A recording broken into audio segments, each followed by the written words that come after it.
ये कहानी लेखक की अपनी भावनाओं के द्वारा लिखी गई है। इस कहानी को सुनकर आप अपना मनोरंजन कर सकते हैं। इस कहानी में दर्शाए गए पात्र, उत्पादन और घटनाएं सभी काल्पनिक हैं। कहानी किसी भी व्यक्ति के भावनाओं, प्रथाओं और परंपराओं का अपमान नहीं करती है। ये कहानी पूरी तरह से काल्पनिक है। दोस्तों, सिर्फ आपसे एक ही रिक्वेस्ट है कि आप हमारी वीडियो को लाइक और सब्सक्राइब कर लिया कीजिए, क्योंकि हम इसे बहुत ही मेहनत से बनाते हैं और आप बिना लाइक और सब्सक्राइब किया ही चले जाते हैं। प्लीज प्लीज प्लीज, यह आपका प्यार होगा हमारे लिए। आप हमारे चैनल को लाइक और सब्सक्राइब जरूर कर लिया कीजिए, जिससे हमें लगेगा कि हमारी मेहनत व्यर्थ नहीं जा रही है और आपको हमारी वीडियो पसंद आई, और इसी तरह हम आगे भी अच्छी अच्छी स्टोरी आपके लिए लाते रहेंगे। 21 महापूजा, राजस्थान। सुबह का समय, रघुवंशी महल में सभी कुल मंदिर जाने की तैयारियां हो रहा था। आज से नवरात्रि का कुल देवी के मंदिर में महापूजा होने वाला था। सब तैयार होके मंदिर जाने के लिए आ गए थे। तभी राघव जी जानकी जी से बोले, हुकुमरानी सा लाडो कहाँ है? जानकी जी कुछ कहती उससे पहले ही श्री सीढ़ियों से नीचे आते हुए बोली, बाबा सा हम यहाँ हैं। ये सुन के सबकी नजरें उस पर चली गई। आज श्री काफी खूबसूरत लग रही थी। उसने रेड कलर का राजस्थान लहंगा पहना था, जिसने काफी खूबसूरत लग रही था। वही आज सभी औरत ने भी राजस्थान लहंगा पहना था, और वही आदमी ने राजस्थान धोती और कुर्ता पहना था। वे ने भी आज रेड कलर का धोती और कुर्ता पहना था, जिसने काफी हैंडसम लग रहा था। और वे जब से श्री आई थी उसे ही एकटक देख रहा था, और उसको रेड लहंगे ने देख के उसके होठों पर मुस्कान आ गई थी। अपने में ही उन दोनों का सेम कलर का कपड़े पहने था। वही निसा, जिसे सुबह ही उसका कमरे का गेट खोल दिया गया था और उसकी हालत कुछ ठीक नहीं था, पर बेचारी ने अपनी हालत ठीक करने के लिए उसको मेकअप से छुपाना पड़ रहा था। वे रात भर सो नहीं पाई थी, जिससे उसके आंखों के नीचे डार्क सर्कल हो गया था, जिसे उसको छुपाने के लिए उसने काफी मेकअप किया था, जिसने वे चलती भीरती चुड़ैल लग रही थी। श्री सबके पास आई तो जानकी जी उसके पास आके उसको काला टिका लगा के बोली, हमारी लाडो को किसी की नजर ना लगे। श्री ये सुन के मुस्कुरा दिया। वही सौम्या और रावी जो श्री के पीछे ही थी, वे बोली, अरे हमसे तो कोई प्यार ही नहीं करता, सिर्फ अपनी लाडो को ही काला टिका लगाया, हमें नहीं। ये बोल के उन दोनों ने मुंह बना लिया। उनकी बात सुन के सबके फेस पर मुस्कान आ गई। वही जानकी जी मुस्कुराते हुए उन दोनों के पास गई और उनके सिर पर मारते हुए बोली, अरे मेरी नौटंकी, तुम दोनों भी प्यारी लग रही हो, तुमको दोनों को भी किसी की नजर ना लगी। ये सुन के हुनो भी मुस्कुराने लगी। आज जहाँ लड़के हैंडसम लग रहे थे तो वही लड़कियां खूबसूरत लग रही था। सौम्या ने पिंक कलर का राजस्थान लहंगा पहना था, तो रावी ने मैरून कलर का राजस्थान लहंगा पहना था। वही पायल ने पीछे कलर का, तो मिली ने हरे कलर का, तो वेदाशी ने आसमानी ब्लू कलर का राजस्थान लहंगा पहना था। वही लड़की ने धोती और कर्ता पहना था। कबीर ने ब्लू कलर का, तो अबीर ने मैरून कलर का। और जब उन्होंने रावी को मैरून कलर के लहंगे में देखा तो वे उसको एकटक देखने लगे।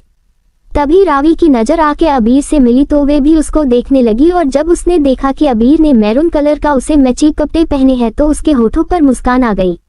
उसने अपनी नजर नीची कर लिया। वही अबीर बाबू के होठों पर भी मुस्कान आ गई।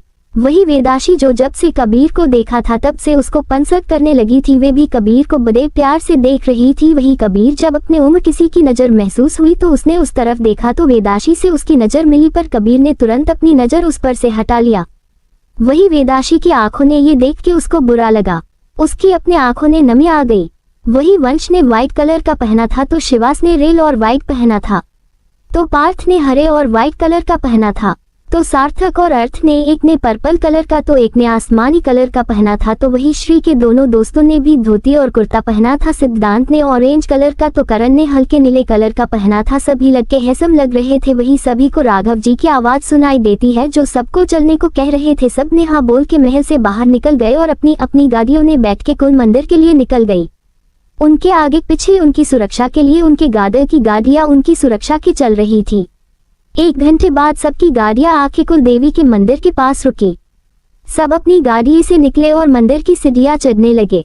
वही रघुवंशी परिवार को देखकर वहां मौजूद लोग अपने हुकुम सा और हुकुम लाडो के और उनके परिवार के आदर ने अपना सिर छुपा के उनका सम्मान, उनका अभिवादन कर रहे थे। वही सब ने उनके अभिवादन को स्वीकार करके आगे बढ़ रहे थे। कुछ समय बाद सब लोग मंदिर के पारगृह में आ गए। वही मदन के पारगृह में यज्ञ वेदी बनी थी, जहां महायज्ञ होने वाला था। वही सभी रघुवंशी परिवार और सिघानिया और सूर्यवंशी परिवार, वे सब मदन ने आ गई और सभी ने शिव पार्वती के आगे अपना माथा टेकते हैं। तभी वहां महागुरु आते हैं, जिसे देख के सभी उसको प्रणाम करते हैं। वही गुरुदेव सबको आशीर्वाद देते हैं।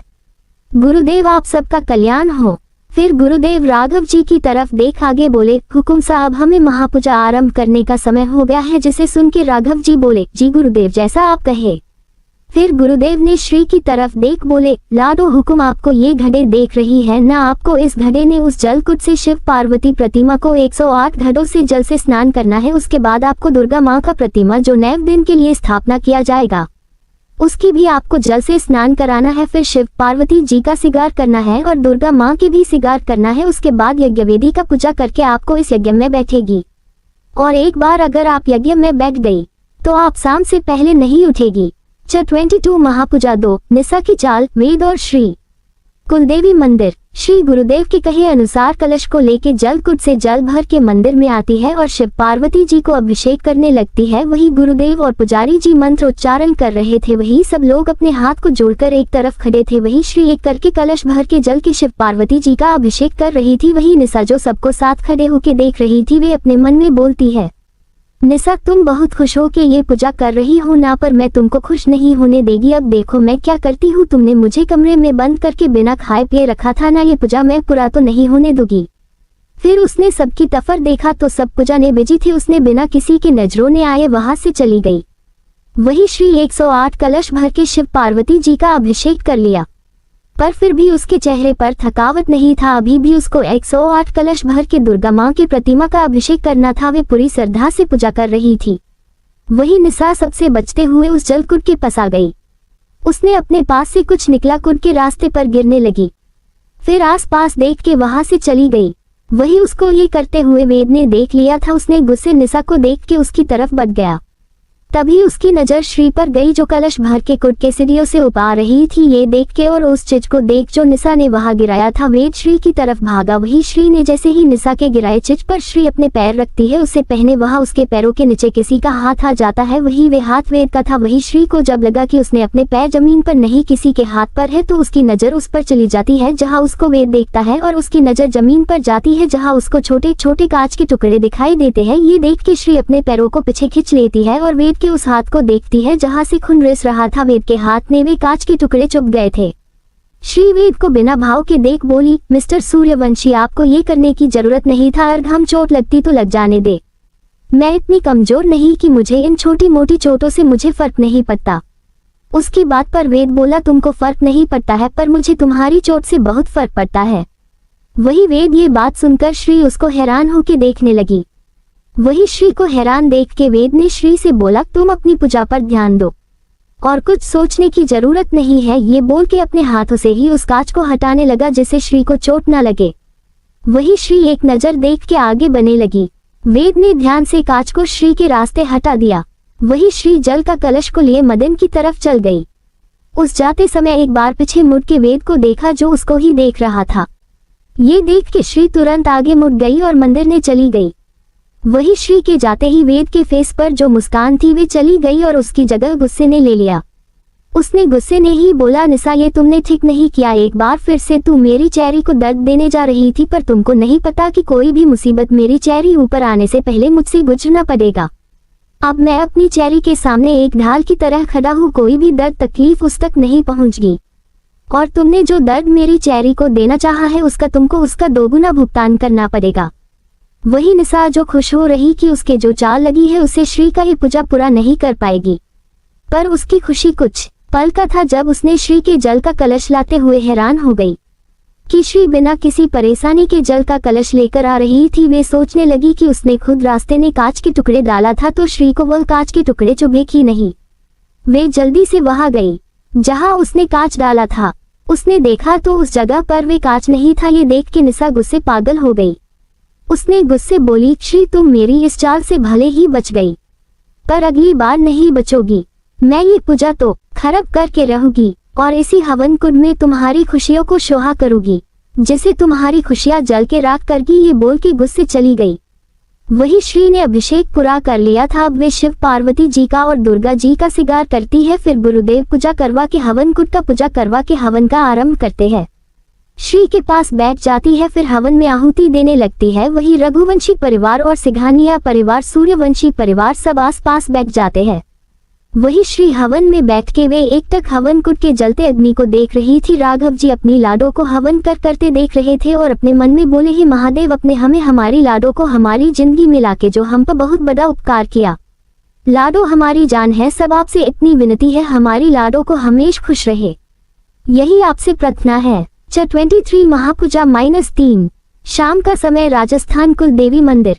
श्री पूरी श्रद्धा से हवन कर रही थी। सुबह से शाम हो गया था, पहले दिन का हवन पूरा होने चला था। ये हवन नवरात्रि के 9 दिनों तक चलने वाला था और आज नवरात्रि का पहला दिन का महापूजा का पहले दिन का हवन पूरा हो गया था। इस 9 दिन के लिए श्री कुल देवी के मंदिर में रहेगी और 7 अखंड ज्योत जलाई गई थी, उसको 9 दिनों तक जलने रहना है और श्री को उस ज्योत रक्षा करनी है, उसको बुझने नहीं देना है, तो ये महापूजा अधूरी रह जाएगी। पहले दिन का हवन पूरा होती है तो गुरुदेव श्री से कहते हैं, गुरुदेव लाडो हुकुम, पहले दिन की हवन पूरा हुआ, अब आपको कुल देवी की आरती करगी। गुरुदेव की बात सुनकर श्री और सभी आरती के लिए खड़े हो गए। पुजारी जी ने श्री को नवज्योत जाके श्री को देते हैं आरती करने के लिए। श्री उनसे नवज्योत लेकर आरती गाने लगी। अम्बे तू है जगदम्बे काली, जय दुर्गे खपरवाली, तेरे ही गुण गाए भारती, ओ मन्या हम सब उतारे तेरे आरती। श्री के गाने के बाद सब लोग आरती गाने लगे। अम्बे तू है जगदम्बे काली, जय दुर्गे खपरवाली, तेरे ही गुण गाए भारती, ओ मैया हम सब उतारे तेरे आरती ती, ओ मैया हम सब उतारे तेरी आरती। इसी के साथ आरती खत्म होती है और श्री ने माता को प्रणाम किया, फिर सबको आरती देती है।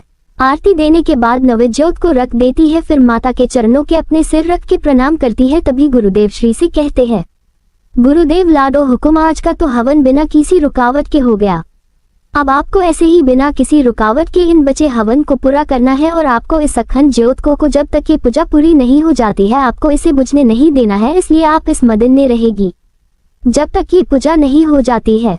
उनकी बात पर श्री बोली, जी गुरुदेव आप बेफिक्र रहे, मैं यही रहूंगी जब तक ये पूजा पूरी नहीं होती। उसकी बात पर राघव जी बोले, गुरुदेव हम और लाडो पूजा होने तक रहेंगे। उनकी बात पर श्री बोली, नहीं बाबा सा आप सब महल जाएंगे, यहाँ सिर्फ मैं रहेगी, आप सब सुबह आ जाएगा। तभी कबीर बोला, मामा सा आप सब महल जाए, मैं और अबीर यहाँ लाडो के पास रुकेंगे, आप सब सुबह आ जाएगा। वही कबीर की बात पर वंश के साथ साथ सिद्धांत, करण, शिवास, सौम्या और रावी सब रुकने के लिए कहने लगे। वही उन सब की बात सुनकर अमरजीत जी बोले, राघव बेटा बच्चों को रहने दो, हम सब सुबह आएंगे। तो राघव जी भी मान गए कि तभी वेद ने बोला, मैं भी यहाँ रुक रहा हूँ। उसकी बात पर सब उसको देखने लगे। जब सबको अपनी तरफ देखता पाया तो बोला, इसमें ऐसे मुझे घूरने की क्या बात है, मेरा मन है रहा रुकने का, तो क्या मैं नहीं रुक सकता। वही सिंघानिया और सूर्यवंशी परिवार वेद को हैरान होकर देख रहे थे कि वेद कभी की पूजा ने ज्यादा शामिल नहीं होता था, पर और इस पूजा ने आने के लिए कितना मनाया गया था। तब वे राजस्थान आने के लिए माना था, पर आज वही मदिन ने रुकने की बात कर रहा था। अब इन लोगों को क्या पता कि इसी मदिन में वेद को महादेव ने उसको उसकी गलती का एहसास दिलाया था और अपने ऊपर विश्वास दिलाया है कि वह उनका अस्तित्व है। अगर महादेव नहीं होते तो उसकी चेरी को दूसरा मौका कैसे मिलता और उसको अपनी चेरी को अपना बनाने का दूसरा मौका कैसे मिलता। वही उसकी बात पर राघव जी बोले कि नहीं बेटा आप रोक सकते हैं। उनकी बात पर वेद ने अपना सिर हाँ हिला दिया। वही निशा गुस्से से अपने मुठिया कस लिया और मन में सोचा, नहीं वेद जी आप ये नहीं कर सकते, मुझे पता है आप यहाँ की रुकना चाहते हैं इस श्री के लिए ने, पर आप सिर्फ मेरे हैं, मैं आपको इस श्री का नहीं होने दूंगी, चाहे इसके लिए मुझे इस श्री को मरना की ना पड़े। बोल के गुस्से से श्री को घूरने लगी। वही श्री को इस सब चीज से कोई मतलब नहीं था कि वेद रुके या जाए। उसने वेद पर बिल्कुल ध्यान नहीं देना चाहती थी, पर फिर भी उसके मन में वेद का सुबह की बात और उसको काज से बचाना बार बार याद आ रहा था। फिर वेद का यहाँ रुकना उसको बेचैन कर रहा था। 24 महापूजा -4 हमला। महापूजा 8वें दिन शाम का समय राजस्थान कुल देवी मंदिर। महापूजा के 8 दिन हो गए थे। श्री ने पूरे श्रद्धा से ये पूजा किया था। आज पूजा का 8वां दिन था। इन 8 दिनों में श्री ने बिना किसी बाधा के ये महापूजा किया था। अब पूजा का सिर्फ एक और दिन रह गया है। महापूज को पूरा होने ने एक ही दिन रह गया था। वही 8वें दिन का हवन भी पूरा हो गया था। श्री माता रानी जी की आरती करती है, फिर सबको आरती देती है और माता रानी जी को प्रणाम करती है। तभी गुरुदेव कहते हैं, गुरुदेव लाडो हुकुम, अपने इस महापूजा को बिना किसी बाधा के 8 दिनों का पूरा किया है। अब इस पूजा को पूरा होने में एक दिन शेष रह गया है और हमें विश्वास है कि आप इसे भी बिना किसी बाधा के पूरा करेगी। श्री जी गुरुदेव आप निश्चित रहे, हम इस पूजा को बिना किसी बाधा के पूरा करेंगे। उसकी बात पर गुरुदेव के चेहरे पर मुस्कान आ गई और अपना सिर हाँ ने हिला दिया और अपनी कुटिया की ओर चले गए। वही राघव जी बोले, लाडो आपने इस महापूजा के 8 दिनों तक बिना किसी बाधा के पूरा किया है, कल भी आप इस पूजा को अच्छे से करेगी, हमें पता है। जिस पर श्री ने सिर हाँ ने हिला दिया वही निशा श्री को देख के अपने मन में बोली, जितना खुश होना है हो लोकी की ये खुशी को मेरी नजर लगने वाली है। तुम इस पूजा 8 दिनों तक पूरा किया, इसका मतलब ये नहीं कि मैं ये पूजा पूरा होने दूंगी। ये पूरा तब ना पूरा होगा जब तुम रहोगी, तब पूजा पूरा करोगी। ये सोचते हुए उसके चेहरे पर शैतानी मुस्कान थी। वही सब लोग महल जाने के लिए तैयार हो गए। उनको सुबह आना भी था। तभी श्री बोली, आप सब लोग महल जाए और भाई साहब आप लोग भी आज महल जाए। वैसे भी 8 दिनों से यहाँ आप सब रुके थे, आज आप लोग भी जाके आराम कर लीजिए।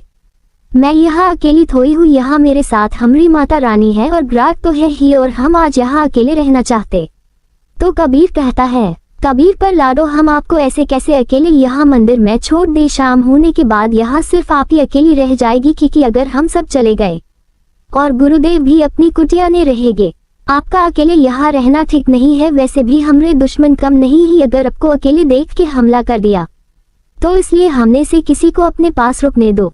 उसकी बात पर राघव जी बोले, हाँ लाडो, अपने साथ किसी को रुकने दो। ऐसा करते हैं, हम रुक जाते हैं आपके साथ। उनकी बात सुन के श्री बोली, बाबा सा क्या आपको लगता है हमें कोई कुछ कर सकता है? हम आपकी शेरनी है, किसी की इतनी औकात नहीं जो हमें छू भी सके।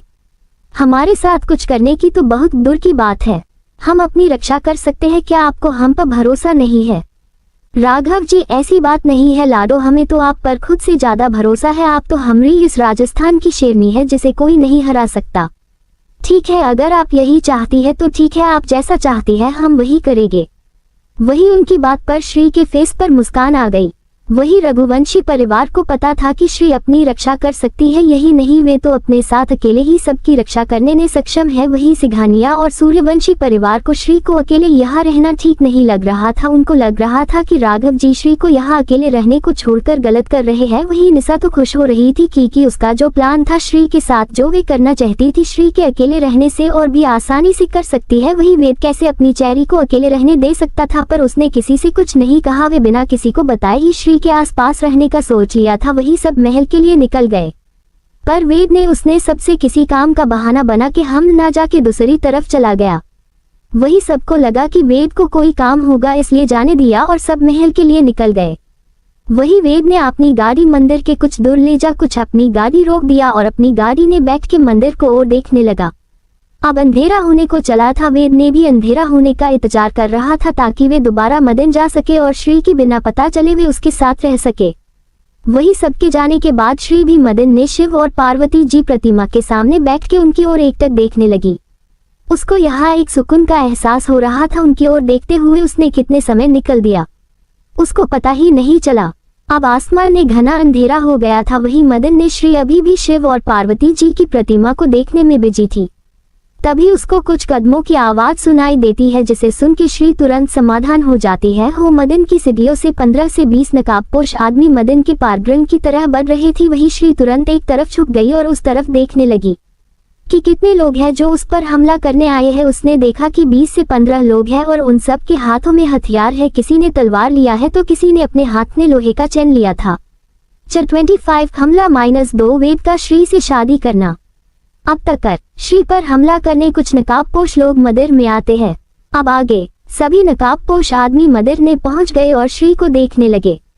वही श्री मदन से कुछ दूर आके खड़ी हो गई कि वे मदन में खून खराबा नहीं चाहती थी।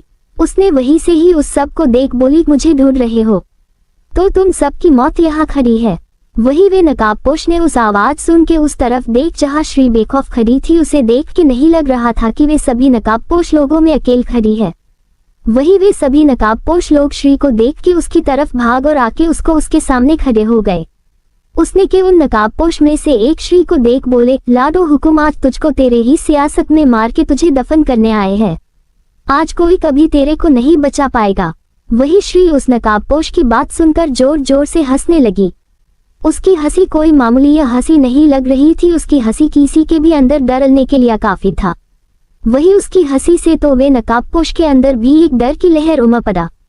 फिर भी वे सब ने अपने डर पर काबू करके श्री को देख रहे थे। वही श्री हंसते हुए पास के पत्थर पर बैठ गई और उस सब पर अपनी खतरनाक नजर से देखते हुए बोली, तुम सब भेड़िए मेरा शिकार करने चले हो, एक शेरनी का शिकार करने में मेरी सियासत है। इस सियासत में मेरे मर्जी के बिना के एक पंता भी नहीं हील है और तुम मुझे मरने आए हो। तुम सब की इतनी औकात नहीं कि तुम सब मुझे यानी श्री राघव रघुवंशी को राजस्थान के लाडो हुकुम को छू सको और मारने की बात करते हो। ये बोल के हंसने लगी। वही उसकी बात पर वे नकाबपोश आदमी को गुस्सा आ रहा था। उसने से एक ने बोला, साली तुझे बहुत घमंड है ना लाडो हुकुम होने का, आज हम सब तेरा सारा घमंड तोड़ देगा। उसने अपने एक साथी से बोला, जा इसका औकात दिखा कि लड़कियां सियासत चलाने के लिए नहीं होती, वे सिर्फ मर्दों के बिस्तर उनके नीचे अच्छी लगती है। हाँ, वही ने नकाबपोश अपने साथी की बात सुनकर हंसते हुए श्री की तरफ बढ़ने लगा। वही उस नकाबपोश की बात से श्री का खून खोल गया। वे उन सभी को अपनी आंखों ने किसी की जान लेने की भावना से देख और जैसे ही वे नकाबपोश आदमी उसके सामने आए कि तभी उसका सिर एक पल में उसके शरीर से अलग हो गया। वही वे नकाबपोश आदमी अपने साथी का ऐसा हाल देख के सब हैरान होकर श्री को देखने लगे कि कैसे एक पल ने उसके साथी का सिर उसकी शरीर ने अलग कर दिया। वही श्री अपने एक हाथ में तलवार लिए खड़ी थी। वे इस समय माँ दुर्गा का रूप लग रही थी। राजस्थान लहंगा उस पर से बाल खुले हुए, आंखों ने बेशुमार नफरत और गुस्से लिए उन सभी को गुरुदेव रही थी। वही वे नकाबपोश आदमी डर गए। उनको अपने सामने अपनी मौत नजर आ रही थी, फिर भी वे सब श्री पर एक साथ ही हमला कर दिया। श्री भी सबसे मात दे रही थी। कुछ पल ने ही उन नकाबपोश लोग में से आधा से ज्यादा मारे गए थे, सब कुछ ही बचे थे। श्री उन सब से लड़ ही रही थी कि एक नकाबपोश ने उसके पीछे से उस पर हमला किया। उसकी तलवार श्री के आर पार होती कि उसे पहले ही किसी ने रोक लिया। वही जब श्री को एहसास हुआ तो वे पीछे मुड़ी तो उसकी नजर वेद पर गया जिसने उस आदमी की तलवार को रोका था। वे बिना किसी भाव के वेद को देखने लगी। आज फिर वेद ने उसको चोट लगने से बचाया था। वही वेद ने उस नकाबपोश को एक लात मारी और उसकी तलवार ले लिया और सभी को मौत के घाट उतारने लगा। उसने कुछ ही समय में बाकी बचे लोगों को भी मार गिराया। वही श्री अभी भी वेद को देख रही थी। वही वेद सबको मारने के बाद अपने हाथ की तलवार को फेंक के श्री के पास आया और उसको अपनी बाहों ने भर लिया। वही श्री तो वेद के गले लगाने से ही जम गई थी। उसको होश तब आया जब उसके कान ने वेद की आवाज सुनाई दी, वेद चेरी आप ठीक है ना, आपको कुछ हुआ तो नहीं ना। वही श्री अपने होश में आते ही एक झटके से वेद को खुद के दूर किया और गुस्से बोली, आपकी हिम्मत भी कैसे हुई हमें गले लगाने की। वही वेद श्री के खुद से दूर झटकने से वेद 2 कदम दूर हो गया और श्री को देखने लगा, जिसने उसको श्री की आंखों ने अपने लिए नफरत और गुस्से के अलावा कुछ नहीं दिखा। उसके दिल में तेज दर्द हुआ। उसको पता था कि उसने जो श्री के साथ की था उसके आगे उसका ये दिल का दर्द कुछ नहीं है, फिर भी उसको अपनी चेरी को मनाना होगा। उसने हिम्मत जुटा के एक कदम श्री के पास बढ़ा के उसके पास आके श्री से बोला, चेरी। उसने इतना ही बोला था कि श्री गुस्से गुराते हुए बोली, मिस्टर वेद सूर्यवंशी, मैं आपकी चेरी नहीं हूँ, ना ही आप मेरे अपने हैं, तो किस अधिकार से आप मुझे चेरी बोल रहे हैं। वही श्री का ये कहना कि वे उसका कुछ नहीं ही वेद को गुस्सा दिलाने के लिए काफी था। जो उसकी जिंदगी है वे ही उसको बोल रही है कि वे उसका कुछ नहीं है। उसने श्री की कमर से पकड़कर अपने करीब कर लिया और एक हाथ से उसके पीछे से गर्दन का पकड़ करके बेहद करीब करके उसकी आंखों ने अपने आंखों मिला के बोला, क्या बोला, मेरा तुझ पर अधिकार क्या है, किस हक से तुमको चेरी बोल रहा हूँ। ये बोल के उसने श्री को छोड़ के उसकी कलाई पकड़ लिया और मंदिर की तरफ उसको अपने साथ लेकर जाने लगा। वही श्री वेद से अपने हाथ को छोड़ने के लिए स्किटेगल कर रही थी। वेद श्री को शिव पार्वती जी के प्रतिमा के सामने खड़ा कर दिया। वही श्री अपना हाथ को वेद के हाथों से झटक के छोड़ा लिया और वेद को उंगली दिखाते हुए बोली, अपनी हिम्मत भी। उसने इतना ही कहा था कि वेद ने माता रानी ने चंद्रोने से सिंदूर को अपनी हाथों ने लेके उसने श्री की कमर से पकड़कर अपने पास कर लिया और एक झटके ने उसकी मांग में वे सिंदूर भर दिया। दोस्तों, आगे बढ़ने से पहले मेरे चैनल SS एक्सप्लेनर को लाइक और सब्सक्राइब कर ले। अब एपिसोड में आगे 26 वेद और श्री थप्पड़ और किस। वेद ने श्री की मांग भर देता है और वही श्री स्तब्ध खड़ी रह गई। उसका दिमाग काम करना बंद कर दिया था। वेद ने उसकी मांग भर के उसको छोड़ता है और अपने गले में पहना महादेव का लॉकेट को श्री के गले में पहनाया है। वही श्री अभी भी किसी मूर्ति की तरह खड़ी थी। उसको कोई होश नहीं था कि उसके साथ क्या हो रहा है। फिर वेद ने श्री का हाथ थाम कर उस हवन कुंड के पास आ गया जो अभी भी जल रहा था। वे उस हवन कुंड के चारों ओर श्री का हाथ थाम के फेरने लगा। वेद पहला वचन, मैं वेद सूर्यवंशी तुमको ये वचन देता हूँ कि मैं तुम्हारी नाराजगी को दूर करके रहूंगा।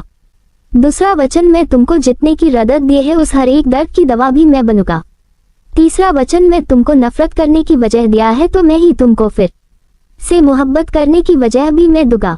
चौथा वचन, मैंने जो तुम पर विश्वास ना करने की गलती किया है वे अब से नहीं करेग, मैं तुम पर खुद से भी ज्यादा विश्वास करेग। पांचवा वचन, मैंने जो बचपन में तुमसे वादा की था कि मैं तुम्हारे साथ रहने का वे अब पूरा करूंगा। छठवां वचन, मैं तुमको और तुम्हारे भरोसे को जीत के रहेग। चाहे उसके लिए मुझे अपनी जान पर ही खेलना की ना हो, मैं तुमको अपना बना के रहूंगा। सातवाहन और आखिरी वचन, मैं हमेशा तुम्हारी ढाल बांध के रहूंगा। आज से और भी से तुम मेरी जीने की वजह होगी। फिर वेद ने श्री को अपने पास खींच लिया। भी उसकी आंखों ने देख के बोला, तो तुम बोल रही थी कि मैं किस हक से तुमको चैरी कहता हूँ। तुमने बोला कि मैं तुम्हारा अपना नहीं हूँ, ना ही कोई रिश्ता है, तो तुमको तुम्हारे सारे सवालों के जवाब मिल गया होगा।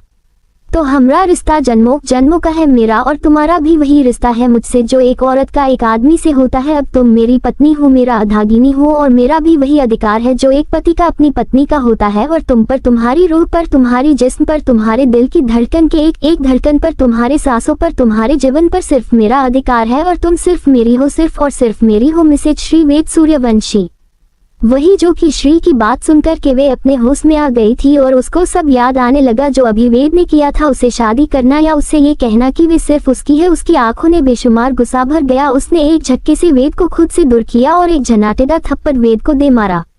वही वेद ने अपने आंखें बंद कर लिया और अपने गुस्से को कंट्रोल करने की कोशिश करने लगा कि उसको पता था उसने जो किया है, श्री का ऐसा करना लाजमी था। कोई भी लड़की ये उससे बर्दाश्त नहीं करेगी कि कोई उससे उसकी मर्जी के बिना उससे शादी करे। वही श्री गुस्से में वेद का कलरव पकड़ के अपने पास खींच लिया और गुस्से लाल आंखों से वेद के आंखों ने गिरते हुए बोली, आपकी हिम्मत भी कैसे हुई मुझसे बिना मेरी मर्जी के शादी करने की? आपको क्या लगता है कि आपका मुझसे शादी करने से मैं आपको माफ कर दूंगी और अपने पति के रूप में स्वीकार कर दूंगी? बिल्कुल ना। उसने वेद को खुद से दूर किया और बोली, मैं नहीं मानते इस शादी को और ना नहीं आपको कभी भी अपना पति मानूंगी, समझे? वही श्री के बाद से वेद को गुस्सा दिला रही थी। वे कुछ बोलता कि उससे पहले उन दोनों को एक आवाज सुनाई दी। जब उन दोनों ने देखा तो वहां पर गुरुदेव थे। गुरुदेव, आपके मानने या ना मानने से ये सत्य नहीं बदलेगा कि अब आप इनकी पत्नी है। ये बोलते हुए वे उन दोनों के पास आ गई। वही श्री ने गुरुदेव की बात सुनकर गुस्से बोली, ये आप क्या बोल रहे हैं गुरुदेव? उन्होंने हमसे जबरदस्ती शादी किया है, ऐसे कैसे मैं इस शादी को मान लूं? मैं नहीं मानते इस शादी को, नहीं कभी मानूंगी। उसकी बात पर गुरुदेव बोले, आपके माने या ना माने पर ये आपके जीवन का एक सत्य हो गया है कि वेद आपके पति है। आपकी किस्मत इनसे जुड़ चुकी है और इन्होंने जो सिंदूर आपकी मांग में भरा है ये कोई मामूली सिंदूर नहीं है। ये सिंदूर माता रानी के चरणों का सिंदूर है जो एक चुटकी मांग करने से ही जन्मों जन्मों के साथी बन जाते हैं।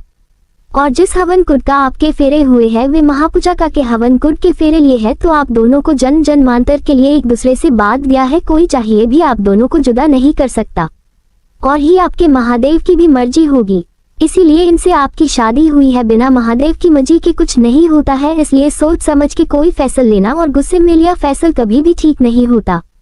इसलिए जो भी फैसला आप ले वे सोच समझ के ही लीजिएगा। और एक बात मेरी याद रखिएगा, आपके मांग में जो सिंदूर है उसको खुद से दूर मत करना, नहीं तो इनके जीवन को संकट हो सकता है। फिर उन दोनों के सिर पर हाथ रख के बोले, महादेव आप दोनों का साथ हमेशा बनाए रखे। और वे वहां से अपनी कुटिया की तरफ चले गए। वही गुरुदेव की बात से श्री को कुछ समझ में नहीं आ रहा था कि वे क्या करे।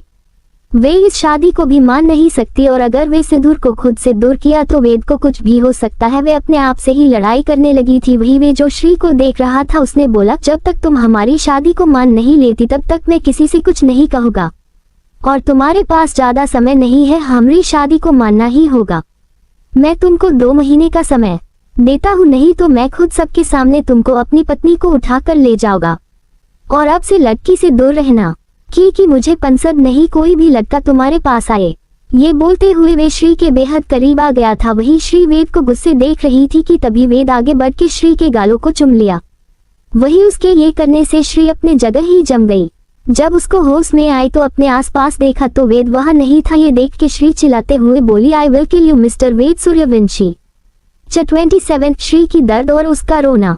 वे उसकी बातों से अपने आप से ही लड़ रही थी। उसके दिल और दिमाग में एक जंग छिड़ गया था। दिमाग कहता कि वे गुरुदेव की बात को ना माने, वही दिल कहता कि उनकी बात को माने को कह रहा था।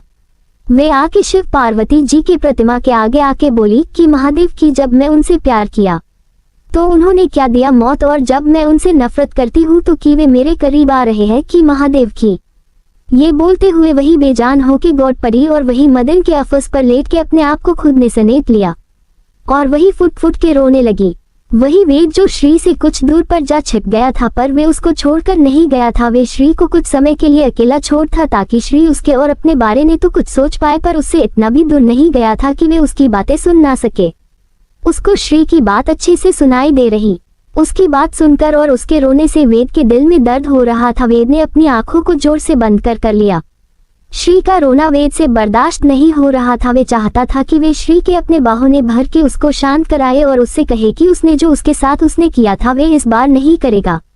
बस सिर्फ इस बार उस पर विश्वास कर ले, जो उसने अपने पिछले जन्म ने किया था कि वे उसका साथ नहीं छोड़ेगा, पर उसने उसका विश्वास तोड़ दिया था। पर इस बार ने उसके भरोसे कर ले। पर वे भी उससे ये नहीं कह सकता था। वे सिर्फ इस समय देख सकता था। उसकी आंखों से भी आंसू आ गए थे अपने प्यार को ऐसे दर्द और उसकी तकलीफ ने देख के कर। पर जब उससे नहीं रहा गया, वे वहां से दूसरी तरफ चला गया ताकि उसे श्री का रोना और उसकी तकलीफ ना देख ना सुन सके।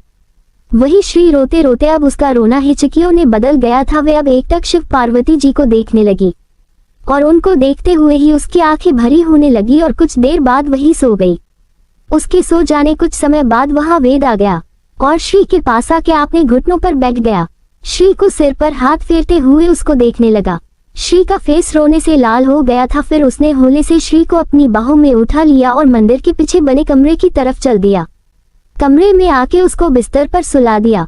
वही श्री जो इतना रोने और थकावट की वजह से गहरी नींद में चली गई थी, उसने नींद में ही वेद का शर्ट को कस के पकड़ लिया था। वेद जब उसको बिस्तर पर लिटा के दूर होने लगा तो उसने देख कि श्री ने उसका शर्ट काफी जोर से अपने हथेलियों में भर रखा है। उसने एक नजर उसको देखा और फिर अपने शर्ट को उसकी हाथ से छुड़ाने लगा, पर श्री ने इतना कस के उसके शर्ट को पकड़ा था जिसे वे छोड़ा नहीं पा रहा था। उसको ना चाहते हुए भी श्री के पास रुकना पड़ेगा, पर वे नहीं चाहता था कि श्री उसको गलत समझ कि वे उसके सोने का फायदा उठा रहा था, पर उसको उसके पास रहना पड़ेगा। उसने सोच लिया कि वे श्री के उठने से पहले ही चला जाएगा। वे श्री के पास ही लेट गया। उसको अपने पास महसूस करके श्री उसके बाहों में समा गई। वही श्री की इस हरकत से वेद के फेस पर मुस्कान आ गई। उसने श्री को अपने बाहों में अच्छे भर लिया और उसने श्री के माथे को शिद्दत से चूम लिया और उसको देखने लगा।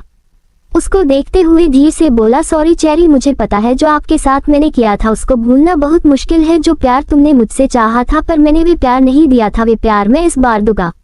तुमको इतना प्यार करूंगा कि तू अपना सारा दर्द भूल जाओगी और मुझसे फिर से प्यार करने लगोगी, चाहे उसके लिए मुझे कुछ भी करना कि ना करना पड़ेगा। मैं वे सब करूंगा जिसे मैं तुम्हारे दिल ने अपने प्यार करने पर मजबूर हो जाए। इतना बोल के वे उसको देखने लगा। उसको देखते देखते कब उसकी भी आंखें लग गई उसको पता ही नहीं चला। दोनों सुकून के साथ एक दूसरे के बाहों में सो रहे थे। शायद सालों बाद मिली थी। अगली सुबह वेद की नींद श्री से पहले ही खुल गया। जब उसने आंखें खोलते ही अपनी चेरी का चेहरा देखकर उसके फेस पर मुस्कान आ गई। उसने होले से आगे बढ़ के श्री के माथे को शिद्दत से चूम लिया और धीरे से बोला, गुड मॉर्निंग चेरी, आज की सुबह मेरे लिए खास है कि मेरी चेरी मेरे पास मेरी बाहों में है। फिर उसने धीरे से श्री को खुद से अलग किया और वहां से चला गया। वही उसके जाने के कुछ समय बाद श्री की आंखें खुल गई। वे धीरे से बिस्तर पर बैठ गई। तभी उसकी नींद एकदम से गायब हो गई।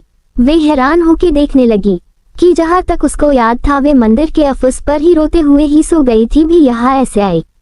तभी उसके मन में वेद का ख्याल आए तो वे समझ गई कि वेद ने ही उसको यहाँ लाया है। फिर उसने अपने आप को संभाला और नहाने चली गई कि आज की पूजा का समय हो चला था। कुछ देर बाद श्री नहाकर आ गई, तैयार होने लगी। श्री रेडी होने के बाद वहां से बाहर की तरफ जाने के लिए 4 कदम बताया ही था कि उसके पैर अपने आप ही रुक गए। उसको गुरुदेव की बात याद आ गई थी कि जो उसको सिंदूर को खुद से आलेख करने से मना किया था। वे मानना तो नहीं चाहती थी पर उसके कदम बढ़ ही नहीं रहे थे। उसने एक गहरी सांस लिया और मिरर के सामने आ गई और उसने सिंदूर का डिबिया से एक चुटकी सिंदूर को अपनी मांग में भर लिया और उसको अपने बालों में अच्छे से छुपा लिया। फिर उस कमरे से तेज कदमों से निकल गई। 28 महापूजा समापन। निशा का गुस्से ने पगल होना। राजस्थान कुलदेवी मंदिर। सुबह का समय। रघुवंशी परिवार, सिंघानिया और सूर्यवंशी परिवार सभी लोग आ गए थे। आज महापूजा का अंतिम दिन था। वही नी आज कुछ ज्यादा ही खुश थी। उसने अपने मन ही मन बोली, अब इस सब को कौन बताए कि ये पूजा नहीं होने वाली। अरे जो करने वाली थी जब वे ही नहीं रह गई तो पूजा कौन करेगा। उसको तो मेरे गुरु ने उसके साथ मजे करने के बाद उसको सीधे ही उसके भगवान के पास भेज दिया होगा है, और जब यहाँ नहीं आए पूजा करने के तो वे खुद ही सबके नजर से गिराएगी और रघुवंशी परिवार को समझने आ जाएगा कि उनको उस श्री पर उनका भरोसा करना गलत था। वे भरोसे लायक ही नहीं है। पर यहाँ किसी को नहीं पता कि वे अब नहीं आने वाली ये पूजा करने। ये सोचते हुए खुश हो रही थी, पर उसे खुशी कुछ ही पल का था। जब उसने श्री को कलश में जलाते हुए देखा, वे हैरान होकर उसको देखने लगी। वे पैनिक करते हुए उसने कहा, तुम यहाँ कैसे? तुम तो इसके आगे वे बोल ही नहीं पाई। वही उसकी बात सुनकर सभी उसको देखने लगे। तभी कबीर बोला, तुम कहना क्या चाहती हो? लाडो यहाँ नहीं रह गई तो वे कहाँ रहेगी? रघुवंशी परिवार उसको शक भरी नजर से देख रहे थे। उन सभी को पता था कि निशा कुछ भी कर सकती है उसको हार्म करने के लिए। क्या वे फिर से उसने उनकी लाडो के साथ कुछ करने के लिए प्लान की था और शायद लाडो उससे बच गई, इसीलिए निशा उसको देख के ऐसे रिएक्ट कर रही है।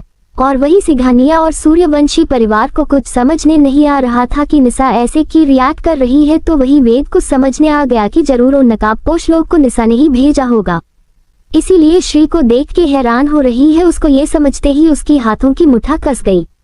उसे अपने मन ने बोला, तुमने ये ठीक नहीं किया निशा, तुमने मेरी चैनी को तकलीफ देना चाहती थी ना। अब मैं समझाऊंगा कि तकलीफ किसे कहते हैं। फिर उसके फेस पर एक मुस्कान आ गई।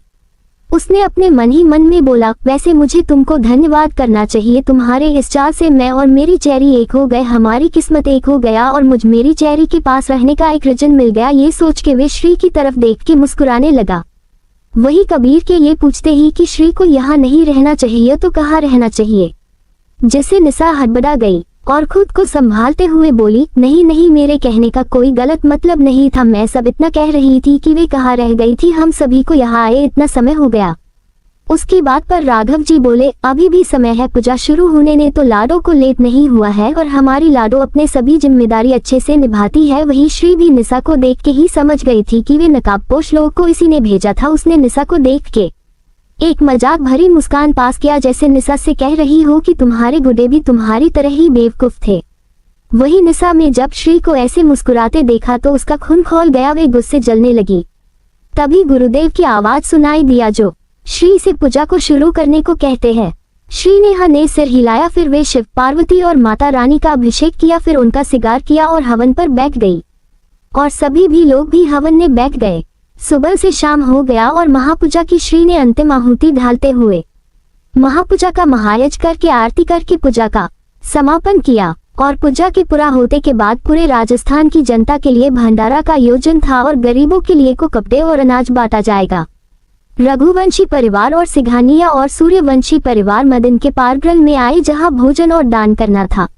वही पूरी राजस्थान की जनता आई थी। मंदिर से लेके कुछ दूर तक राजस्थान के लोगों से भरा था और जैसे ही सभी ने रघुवंशी परिवार को देखा, सब लोग अपने हुकुम सा और लाडो हुकुम की जय जयकार करने लगा। सभी लोग अपने हुकुम सा से ज्यादा अपनी लाडो हुकुम की जय जयकार कर रहे थे। वही सिंघानिया और सूर्यवंशी परिवार ये देख कि सब कैसे श्री की अपनी लाडो को अपने हुकुम सा से भी यहाँ की जनता मनाती है। वही श्री की के लिए राजस्थान के लोगों का इतना प्यार देख के निशा गुस्से से पागल हो रही थी। उसने अपने दांत पिस लिया। वे तो अपनी चेरी के लिए राजस्थान के लोगों का प्यार देख के उसके फेस पर मुस्कान आ गई। राघव और श्री ने अपने हाथ जोड़कर एक साथ सबको बोला, हर हर महादेव। तो राजस्थान के लोगों ने भी एक साथ कहा, हर हर Mahadev. Folded hands, folded hands, folded hands, folded hands. Raghav ji बोले, आप सबको यहाँ आने के लिए धन्यवाद। आप सब भोजन और दान लेके जाना, सभी लोग अपने घर जाइएगा। फिर भोजन और दान का शुरू किया गया। एक एक करके सब लोग आके दान और भोजन करके अपने घर को जाने लगे। वही श्री और उसके भाई साहब और दोस्त सभी लोगों को अपने हाथों से भोजन परोस रहे थे। वहीं पर श्री जो भोजन परोस रही थी कि उसकी नजर एक बुजुर्ग महिला पर गई, जो अपने खाना खाने भी उनको परेशानी हो रही थी। ये देख के श्री उनके पास गई, उस सब ने बैठ गई और बोली, दादी माँ ये हम आपको खिलाते हैं, बोल के उनको खिलाने लगी। वही जानकी जी नजर अपनी लाडो पर गया, उसके फेस पर मुस्कान आ गई। उन्होंने अपने पास राघव जी को उस तरफ देखते हुए बोली, हुकुम सा जरा अपनी लाडो को तो देखिए। वही राघव जी और उनके पास ही में खड़े सभी को जानकी जी की आवाज सुनाई दिया और उस तरफ देखने लगे जहां जानकी जी राघव जी को देखने के लिए कह रही थी। सबकी नजर श्री को देख, जो अपने हाथों से उस बुजुर्ग महिला को खाना खिला रही थी। वही सिंघानिया और सूर्यवंशी परिवार उसको हैरान से देख रहे थे कि श्री बिना किसी के परवाह के नीचे बैठ के अपने हाथों से उस बुजुर्ग महिला को खाना खिला रही है। इस राजस्थान की लाडो हुकुम होते हुए भी वे उस महिला की खाना खिला रही थी। रघुवंशी परिवार के फेस पर मुस्कान आ गई। राघव जी बोले, हुकुम रानी सा आखिर किसकी बेटी है? हमारी बेटी हमारा गुरूर है, हमरी लाडो के लिए सभी एक समान है, ना कोई अमीर है ना कोई गरीब है, सभी लोग उसके लिए एक समान है। वही श्री के माँ पिता मिस्टर सिघानिया एंड मिसेज सिघानिया वे जब राघव जी की बात सुनकर उनके मन में सोचने लगे कि अगर श्री आज उसके पास हो तो शायद राघव जी और जानकी जी के जगह वे हो और वे कह रहे होते कि उनको अपनी बेटी पर रगब है। वही निशा तो श्री के इतना तारीफ सुन सुन के गुस्से पलग हो रही थी, वे तो अपनी चेहरे को प्यार से देख रहा था। कुछ घंटे बाद सभी लोगों भोजन करा के और दान दे के गुरुदेव को प्रणाम करके सबसे विदा लिया और मंदिर से निकल गए। 29 शीतल जी और जानकी जी। सुबह का समय, राजस्थान, रघुवंशी महल। जानकी जी महादेव की पूजा करके किचन आती है जहाँ पहले से प्रिया जी, गीता जी और चंदा जी मौजूद थी। प्रिया, सा होगी आपकी पूजा, और इतनी जल्दी नहीं तो आपकी पूजा आधे घंटे से पहले नहीं होती है। जानकी जी, हाँ छोटी पूजा होगी, आप सबको पता है ना, लाडो को अपने ऑफिस जाने का समय हो गया है और सबको पता है उन्होंने सिर्फ पूजा के लिए अपने ऑफिस नहीं गई थी, वरना वे बिना काम किए बिना रहेगी नहीं। गीता जी, ये तो बिल्कुल सही कहा भाभी, इसीलिए तो हमारी लाडो इतनी बड़ी बिजनेस बड़ा किया है। आज के समय तो बच्चे अपने माँ बाप के पैसों पर मौज मस्ती करते हैं, पर हमारी लाडो तो सबसे अलग है। तो चंदा जी जानकी के पास आके उनके हाथ थाम कर बोली, चीजी सा ठीक कह रही से हुक्मरानी सा, हमारी लाडो सच ने आपके महादेव का आपको दिया गया आशीर्वाद है, जो महादेव ने आपको दिया है और आपके भक्ति का फल है। हमारी लाडो रानी, और हमारी लाडो में अपने संस्कार और परवरिश छलकता है, आपकी छवि है हमारी लाडो। तो प्रिया जी बोली, अरे चंदा कैसी बात कर रही है, हमारी लाडो में जीजी सा की छलक तो आएगी ना। माँ की छलक बेटियों में नहीं आएगा तो किस में आएगा। वही किचन के गेट पर शीतल जी और मान्या जी बड़ी उनकी बात सुन रही थी। शीतल जी को बहुत बुरी लग रही थी कि कोई और उनकी बेटी को अपनी बेटी पूरे हक से कह रहा है, और वे तो अपनी ही बेटी को अपनी बेटी नहीं बोल सकती, क्योंकि वे हक उनकी बेटी ने ही छीन लिया है। ये सोच के उनकी आंखों से आंसू झरझर बह रहे थे। मान्या जो उन लोगों की बात सुन रही थी और जब उनको शीतल जी को रोते देखा तो उनको नहीं रहा, तो वे प्रिया जी से बोली, आप गलत कह रही है प्रिया जी, श्री जानकी जी की नहीं शीतल दी की बेटी है, उन्होंने जन्म दिया है ना कि जानकी जी ने। वही जानकी जी, प्रिया जी, गीता जी और चंदा जी की नजर किचन के गेट पर गई तो उन्हें शीतल जी और मान्या जी दिखाई दी। वही मान्या जी के बाद से जानकी जी की आंखें कठोर हो गई। मान्या जी और शीतल जी उन लोगों के पास आ गई। शीतल जी भी अपने आंसू साफ करके बोली, सही कही मान्या ने कि श्री हमारी बेटी है, हमने जन्म दिया है उनको, 9 महीनों तक अपनी कोख ने रखा है उनको, वे हमारी बेटी है।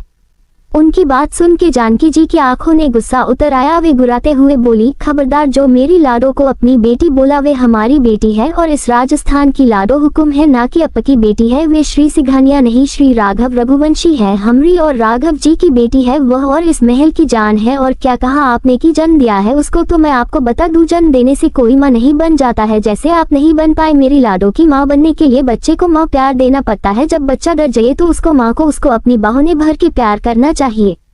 माँ अपने सभी बच्चों ने एक समान प्यार करती है, और आपने क्या किया, अपनी खुद की बेटी को गोद ली गई बेटी के लिए अपनी खुद की बेटी को माँ का प्यार नहीं दे पाई, खुद की बेटी को पराया कर दिया और कह रही है कि आप उसकी माँ है। तो मेरी एक बात याद रखिएगा, मैंने अपनी लाडो को जन्म भले ही ना दिया हो पर पाला मैंने है, माँ प्यार भी मैंने दिया है। जब वे रात को बुरा सपना देख के डर जाती थी तो उसको आपके सीने लगा के उसको सुलाती थी, उसकी छोटी सी भी चोट लग जाती थी तो मेरा दिल भर आता था, उसने मेरी जान बसती है, और वे मेरी बेटी है, मेरी लाडो है, ना कि आपकी बेटी। वही जानकी जी की बात से शीतल जी की आंखों से आंसू रुकने का नाम नहीं ले रहे थे कि आज जानकी जी ने उनको आईना दिखा दिया था कि वे श्री की मां कहलाने के लायक नहीं है। वही श्री जो किचन के गेट पर खड़ी होकर जानकी जी की बात सुन रही थी, उसने जब जानकी जी को गुस्से ने देखा तो समझ गई कि जानकी जी के अंदर की पॉजेसिव मां जाग गई है। वे जानती थी कि जानकी जी उसके लिए इतनी पॉजेसिव है, अगर कोई भी उनसे ये कह देता कि श्री उनकी बेटी होती, बस इतने में ही जानकी जी गुस्से लाल हो जाती थी कि वे उनकी लाडो को छीनना चाहता है उनसे, फिर क्या वे बोलने वाला व्यक्ति ही अगले दिन गायब हो जाता था। और ये तो शीतल ही उस पर अपना हक जमा रही थी, तो जानकी जी गुस्सा होना लाजमी था। उसने अपने कदम जानकी जी तरफ बढ़ा दिया। वही शीतल जी ने उसको देखा तो उन्हें लगा कि वे उनके पास आएगी और जानकी जी से कहागी वे जानकी जी की नहीं उनकी बेटी है, पर उनकी खुशी तब गायब हो गई जब श्री उनके पास ना आके जानकी जी के पास गई और उनको गले लगा के बोली, मासा किसी के कहने में उनकी बेटी नहीं हो जाएगी, मैं आपकी बेटी हूँ और आपकी ही बेटी रहेगी। ये बोल के जानकी जी को शांत करवाने लगी। वही उसकी बात सुनकर शीतल जी का रोना और बढ़ गया। वे रोते हुए अपने कमरे में भाग गई। मान्या जी भी उनके पीछे चली गई। वही किचन में श्री की बात से गीता जी, प्रिया जी और चंदा जी के फेस मुस्कान आ गई। जानकी जी भी मुस्कुरा दी। 4 ए दिल लाया है बहार। रघुवंशी महल, शाम का समय, गार्डन।